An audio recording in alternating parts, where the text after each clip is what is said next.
Okay, here we go with Chapter 7, The First Signs of Discord.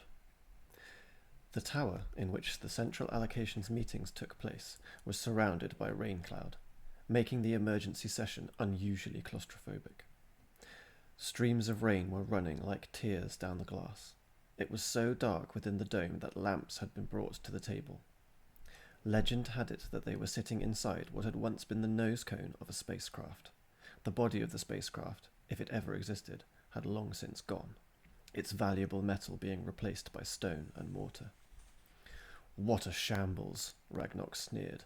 The famous and powerful Central Allocations team humiliated by a town of rustics. Of all the members of the highest committee in the planet, Ragnarok was the only one to emerge from the previous day's fighting with any real credit. He could afford to gloat. His she-warrior had dispatched Snorri the warrior with just 2 bow shots. Nevertheless, Svein Redbeard thought his cocky manner unwise. It would win him no friends. Of course, it was amusing to see the legendary aura slip from his fellow dragon slayers, but that enjoyment should be kept private. Fortunately, Svein himself had not been selected for the team that had suffered such humiliation, and his own reputation as one of the most powerful players in the game was inviolate. I had no protection. Thorkel shrugged off any responsibility for the disaster and folded his arms, aged, pudgy fingers drumming slowly on a light blue velvet jacket that echoed the colours of his character's rune-inscribed cape. Thorkel the spellcaster! You were more use dead than alive! Brynhild laughed, a surprisingly young, if bitter laugh from such an elderly woman. She also resembled her character, insofar as her long silver hair was combed into 2 braids. What must it have looked like to the spectators? Thorkel the all-knowing as a zombie floating over the sand. To judge by the other mocking expressions in the room, the Valkyrie was not the only member of the committee to enjoy the memory of its most pompous and arrogant member being a brainless tool of Hlid the Necromancer. Now enough! The chairperson Hlid was less forceful sounding than usual. She had aged since the battle, thought Svein, and her wrinkles looked tired rather than lending her face its usual authoritative aura. Let us deal with the matter in an orderly way.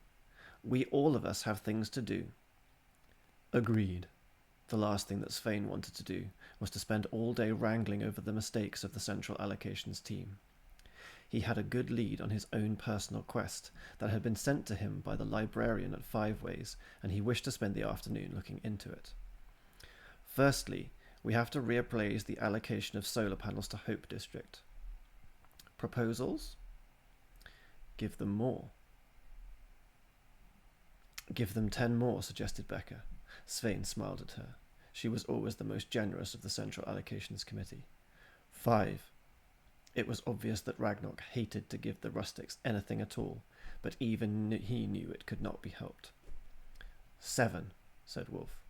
7. How about 7? Hlid looked around the table to passive faces and shrugs. 7 it is. What a nightmare, Halfdan shuddered. There is going to be a flood of claims now. Indeed. Svein scowled frostily to remind Halfdan that for all his fanciful black garb, Halfdan's supposedly invincible warrior was one of those responsible for the mess. Next, Hlid hurried on, battle analysis, and let us try to be constructive, she sighed. Perhaps a non-combatant's view would be useful to begin with. Hlid slowly looked round, peering over her glasses. Becca, what do you think? Me? Becca was surprised. As the committee's druidess, she was more usually called upon to help make potions and cast spells involving animals than to discuss battles. Well, let me think. She paused, looking intently at her hands for a while in concentration. She was taking the responsibility of the question very seriously. At the very moment that Ragnarok let loose an exaggerated yawn, Becca continued. What I think is that our side did not fight as a team. Wolf is too used to fighting opponents without silver or magic weapons, and wasted his life trying to win the fight on his own. I think that the team should perhaps have defensive or warding spells up first, not Thorkel's dramatic attempt to wipe out all our opponents with one lightning bolt. I think that they should have discussed a plan before commencing battle. Basically, I think our team was racing to see who would get the glory of killing the opposition and failed to work together to take the other team seriously. I got the healer, Wolf spoke up angrily, arms behind his head. He had one foot up on the table, his chair tipped back as far as it could safely go. Yes, but that's all. You are worth more than a fifth-rate healer. Brunhild seemed particularly ready for an argument today. Voices began to rise all around the table. Members of the committee, please, let's respect the desire of the chair to keep matters constructive, Svein called out above them all, then dropped his voice. I believe that Becker has analysed the battle accurately, and that all we need to do on this item is to adopt a resolution that in future all teams will meet before the conflict is due to start and discuss tactics. We used to do that without fail, but we have grown complacent. Is that a formal proposal? Cleed asked. It is. I second it, Ragnok spoke up. In that case, a vote, please. All those in favour of Svein's proposal, please show. Cleed peered round the table. Unanimous, good. Her gaze dropped back to the sheet in front of her. In which case, the next item is the character belonging to Harold Eriksson. Comment? His poison was powerful. Really powerful. I can normally take 5 or 6 strong hits before dying. For once, casting aside his persona as a great scholar and the ultimate wizard, Thorkel sounded apologetic. His permanently quivering hands were visible above the table, wrinkled and translucent. Agreed, added Wolf. I have never been drained of life so quickly, not even from a spell. Why did we not know the existence of the Master Thief? Halfton the Black interjected angrily, round face flushing red. Because Harold Eriksson, if that is his true name, has not played Epic for 20 years, Svein answered firmly. That was no thief, a quiet voice said. Godmund was the most elderly of them all, and rarely spoke at meetings. But when he did, they listened carefully. He knew more about Epic than anyone alive, including Svein. With a surprisingly firm voice considering his age, Godmund continued. That was a master assassin we saw at work, in the New Haven amphitheatre yesterday. An assassin? Death and destruction, of course! Halfdan shook his head, loudest amongst those who gave murmurs of surprise at Godmund's statement. But who outside the university ever trains an assassin? No one, Godmund smiled. It was a smile that Svein had learned meant danger, and he leant back to watch rather than intervene. He is one of us? Becker was confused. Correction. He was one of us 20 years ago, Godmund said, scowling. Another renegade, but one who seems to have slipped away from us. Until now, said Ragnok. I can remember some young assassins were in training, Godmund closed his eyes. I think perhaps the university librarian should go over all the disputes of 20 to 30 years ago. Seconded. Svein was always quick to show support for Godmund. Agreed? Hlid looked round the table. Agreed unanimously. I propose we activate the executioner. Ragnok could not hide the note of eagerness that crept into his voice. Seconded. Godmund nodded his approval. But remember, this man waited 20 years before playing Epic, at least in public. It might be hard to find him. Great patience will be needed. We will do shifts until we have him, Ragnok spoke decisively. No one loved playing the executioner more than Ragnok. It is the only way, Godmund agreed. Inwardly, Svein heaved a sigh of dismay. Normally it was not possible for one player to harm another in any way. The game did not allow it. Unknown to the vast majority of the planet's inhabitants, it was in fact possible to create characters who could kill, and be killed by, other players. Only the 9 members of the highest committee in the land had the code to get into the options menu that allowed for the creation of such characters. Central Allocations had used its collective wealth to equip a warrior with all the most powerful magic arms and armour that money could buy. This was the executioner, and over the years he had been brought out to eliminate destabilizing opponents. The victims, of course, had no idea that they had met another player. They assumed it was a rare and aggressive NPC. Svein had no scruples about using the executioner, but so few people knew the secret of the killer character that those who did would have to take hours of their time playing him to keep a constant search up for his target. So, all those in favour of directing the executioner against the character of Harold Ericsson, please show.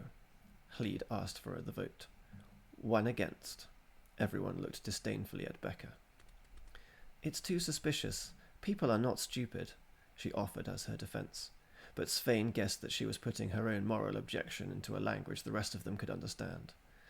Still, she would take her turn with the rest of them on the shifts. She always did acquiesce. Ragnok can draw up a rota. We begin the search at New Haven.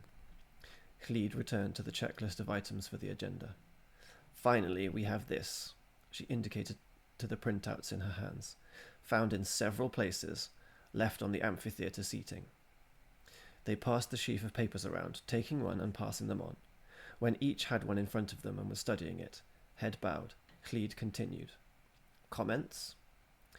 Svein was just looking at a copy of a small news sheet entitled The New Leviathan. Just a moment, Chair. May we have time to read it? Certainly. There was a period of studious silence. High above them, the rain made a faint murmur against the dome, as though they were pleading to get in. More slaughter of the innocent. Today we will witness Central Allocations destroy the hopes and dreams of a 70-year-old couple and the Hope District. The argument that is used to justify this is that resources are scarce and somebody has to manage them. Agreed, but this is not democratic management.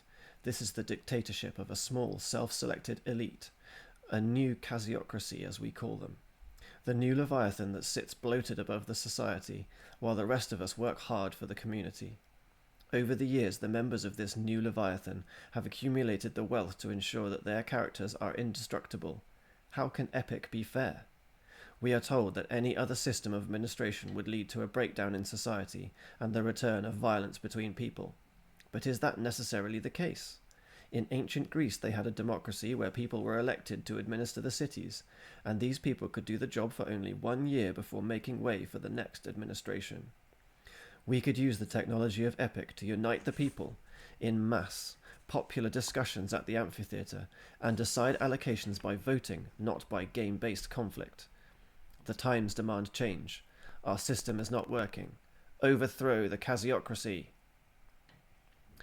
The paper continued other articles detailing the declining state of the economy with surprising accuracy. Comments? Hlede asked again. Please don't misunderstand me. I know this is dangerous material.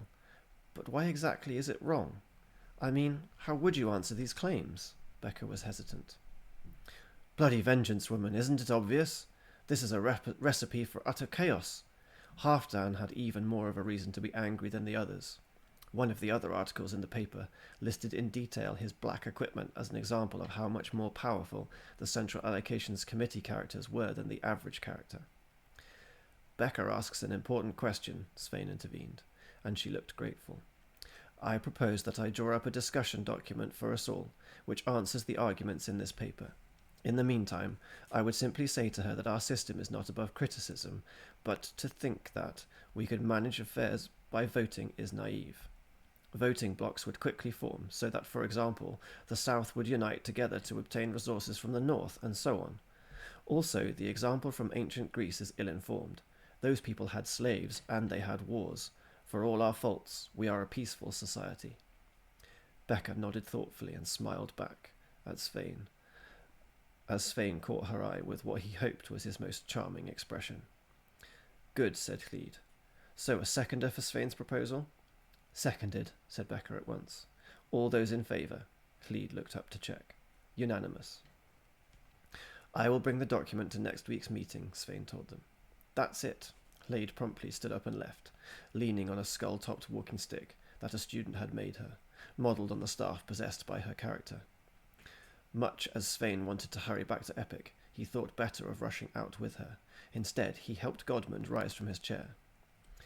That was an astute observation about the assassin, Svein said, offering him an arm, which Godmund pushed away, preferring his stick.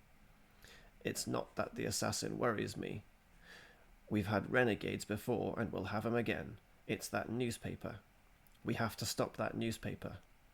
Godmund turned a fierce gaze onto Svein. You should stop your foolish expenditure of time on the Epicus Ultima quest, which is not solvable. and find out who is behind that paper. It is someone close to us, who has access to our data. Shocked by the ferocity of Godman's voice, Svein could only nod. You are right, he said, but in his heart he answered back, Old man, you would not believe how close I have come to solving it. Okay, see you next time.